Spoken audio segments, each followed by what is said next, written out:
शिकले कुठं क्लासला चाललीस वाटतं? बाहेर जायचं म्हणलं का नाही की निस्ती बारक्या पोरावानी बागडतच असतीस बघ. अहो नाही मामी, आज क्लासला सुट्टी आहे. वय मग एवढ्या गडबडीने चाललीस तरी कुठं म्हणायचं? अहो ते यास्मिनच्या घरला चालले. ते जरा अभ्यासाचं विचारायचं होतं ना. दम लय मोठी बॅरिस्टर होणार आहेस माहिती मला. इकडे जरा इकडे. काय मामी? काय? आधी मी काय सांगते ती ऐक. मला का नाही एक बेस्ट आयडिया सुचली. काय हो मामी? आपण काय करू, आपण सगळीच हे घर सोडून सातारला राहायला जाऊ. काय? कशी वाटली आयडिया? अहो पण मामी, असं काय मध्येच काढलंय तुम्ही? अगं असं काय करतीस? जेडी आणि भैया त्यांच्या त्यांच्या घरला राहायला जावं असं वाटतंय का नाही तुला? म्हणून म्हणते मी. म्हणजे अहो मामी, तुम्ही काय बोलताय? मला काय बी कळना झालंय. आपण सातारला गेलो तर असं कसं होईल? अगं काही डोकं आहे का खोकं आहे तुझं? कसं कळत नाही तुला? आपण सगळी सातारला राहायला गेलो की मग काय होणार? काय?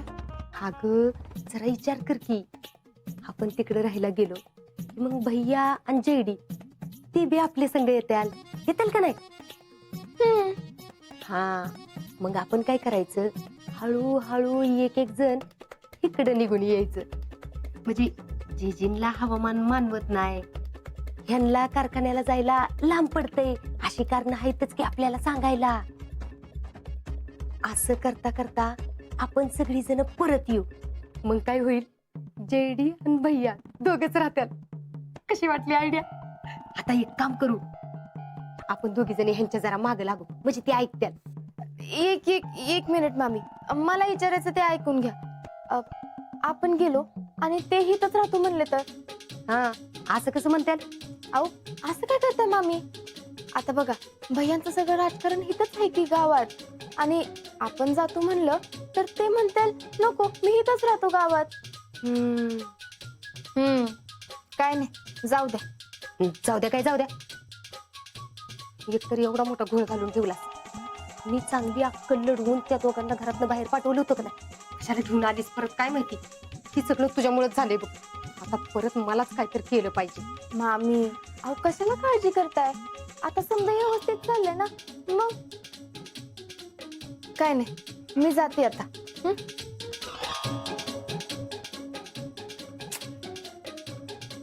आता मलाच काहीतरी बघायला पाहिजे.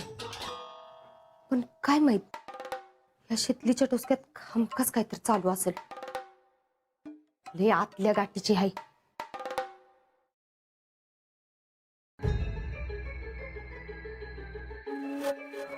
तेच तर. अहो 100% तिच्या डोक्यात काहीतरी प्लॅन चाललाय म्हणजे चाललाय. अहो तुम्ही गप्प बसा जरा. इतक्यात तर ते शितली कसला बी प्लॅन करणार नाही हे मला पक्क माहितीये. असंच आतापर्यंत तिला साधी समजून माती खाल्ली. ओ माती तुम्ही खाल्ली, कायम तुम्हीच खात आलात. म्हणून म्हणते आता जरा माझा ऐका. जयश्री, आमचा इगो हर्ट करू नका. आता इगोचा काय संबंध यात?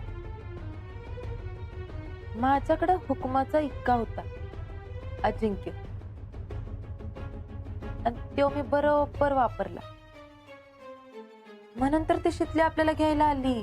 काय? वय अजिंक्यांच्या सांगण्यामुळे शितली आपल्याला घ्यायला आली, आणि ती अजिंक्यांच्या शब्दाबाहेर जाणं शक्यच नाही. त्यामुळे एवढ्यात ती कसला बी प्लॅन करत नसती. अहो पण अजिंक्य तिकडं बॉर्डरवर, ती हित काय करते तिकडे बॉर्डरवर, कसं कळणार? अहो आपण हाय की कळवायला. काय बी टेन्शन घेऊ नका उगाच. काय तुम्हाला एवढा कॉन्फिडन्स म्हटलं, आम्ही तरी काय बोलणार. पण तशी तिच्या मनात 100% काहीतरी चाललंय आणि आम्ही ते शोधून काढणार. तिचं तिकडे काय बी करा ना, ती मला काय घेणे तिने.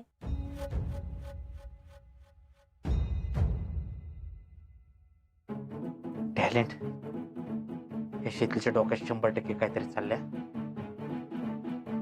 गाफील राहून चालणार नाही. काम करा, आजपासून तिला फॉलो करा आणि आम्हाला येऊन सांगा. यस. निघा.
डरे हुए क्यों हो? हाँ? अगर उन्हें ऐसा लगा ना तो हमारा सब प्लान चौपट हो जाएगा। नॉर्मल रहो। और किसी को पता चला ना हम यहाँ पे, तो पहले जान तुम्हारी जाएगी। आदमी दिखता कैसा है? हम कुछ नहीं जानते जनाब। हर वक्त अलग अलग लोग आया करते हैं, कभी उर्दू जबान बोलते हैं तो कभी पश्तो। देखो, तुम्हें इस तकलीफ से हमेशा के लिए छुटकारा चाहिए नहीं? बिल्कुल चाहिए जनाब, अमन हम भी चाहते हैं। तो जाओ, वहां पे खड़े हो जाओ, जाओ। और सुनो, वो आदमी जब आएगा तो हमेशा जैसे बर्ताव करते हो ना वैसा करो, और हमें इशारा करो, बाकी हम देख लेंगे। जाओ जाओ।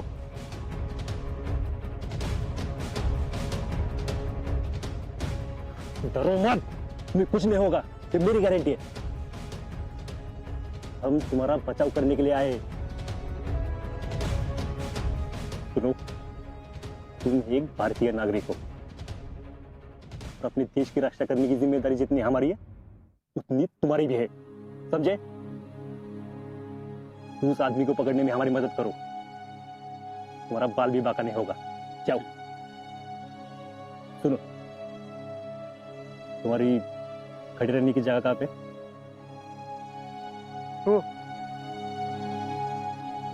जाओ जाओ जल्दी। जी जी।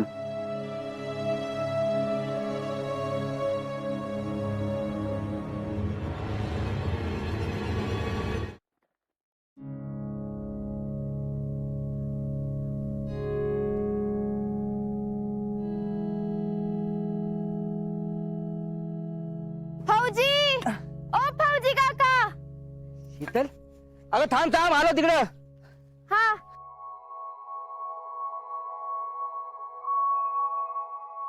शीतल, फौजी काका कसं काय, बरं आहे ना? मी आहे की बारा.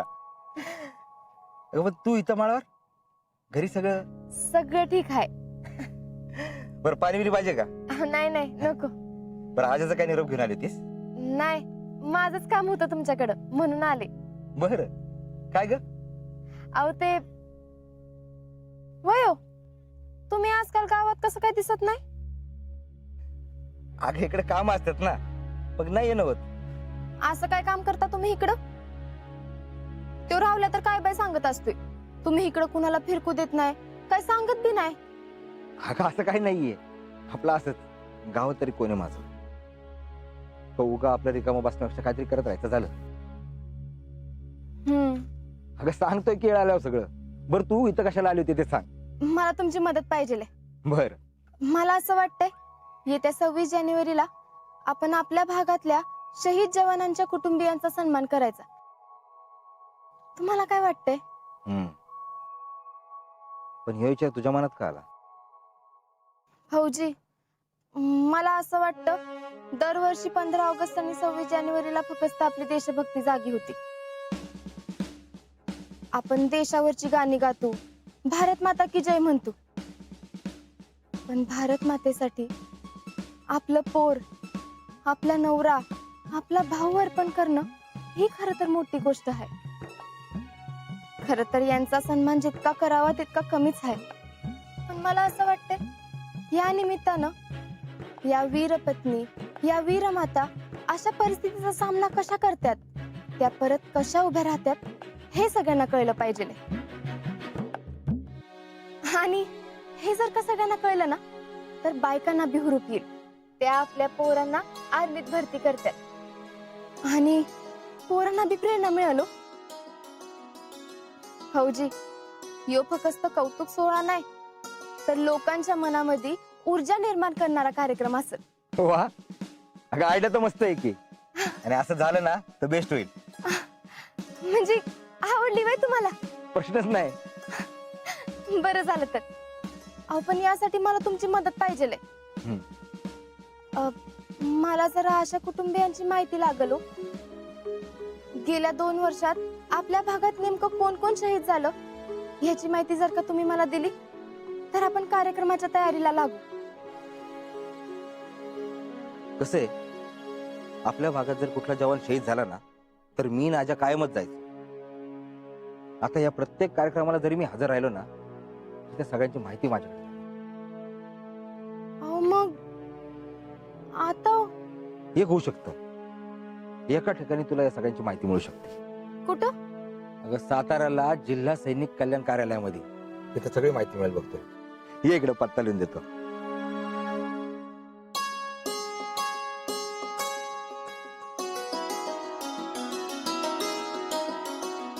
हा, आणि तिथे जाणार असशील तर मी बी तुझ्या बरोबर. खूप मोठी जबाबदारी घेतलीस बघ, आता थांबून चालणार नाही. पण ही तू जबाबदारी घेतलीस खरी, पण सगळं प्लॅनिंग नाही झालं पाहिजे. सगळ्यांचा यथोचित सत्कार होणं, सन्मान होणं साधी गोष्ट नाही बाळा. वय फौजी, अवघड तर हाय पण माझ्यावर विश्वास ठेवा, मी करते सगळं. राहुले आणि यास्मिन बी आहेत की मदतीला. तुम्ही मार्गदर्शनाला हाय. आपण अख्ख्या गावाला घेऊन येऊ, कार्यक्रम करू. करू की. आणि हे बघ, कधी बी कुठं बी मदत लागली ना सरळ माझ्याकडे यायचं. होय, नक्की येते. बर, आता मी येते. आणि हो, ये मिळाला तर घरी येऊन जावा चहा प्यायला. अगं येतो की. शीतल, हे बघ, तू स्वतः एक वीर सैनिक पत्नी आहेसच. म्हणजे काम हातात घेतलं ना ते लाख मोलाचं आहे बाळा.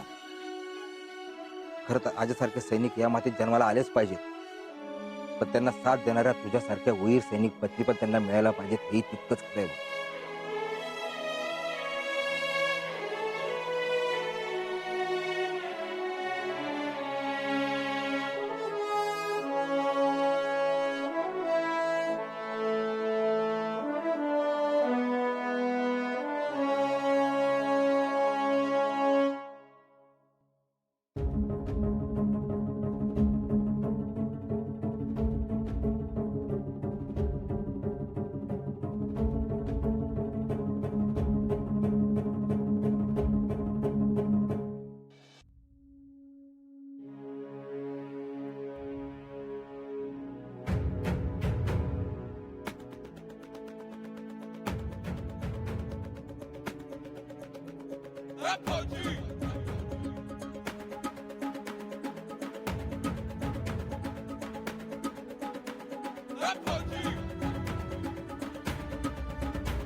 काय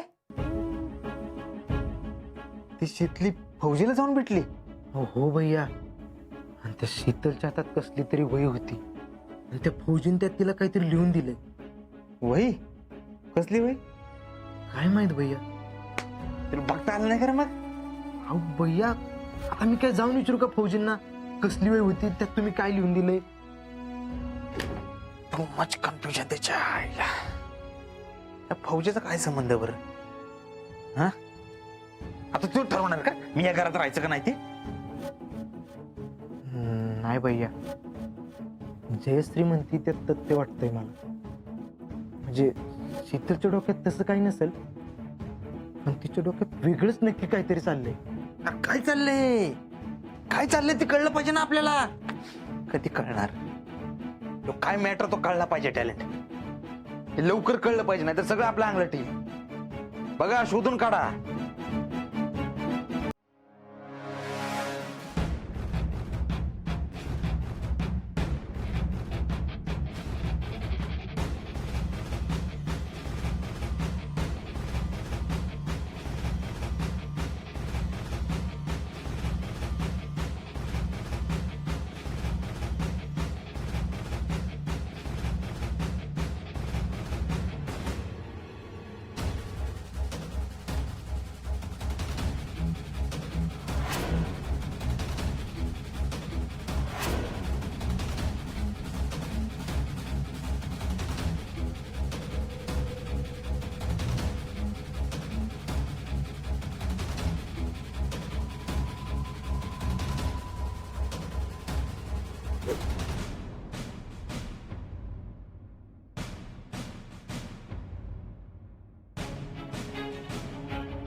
भारतीय सेना के होते हुए किसी भी भारतीय को डरने की जरूरत नहीं है.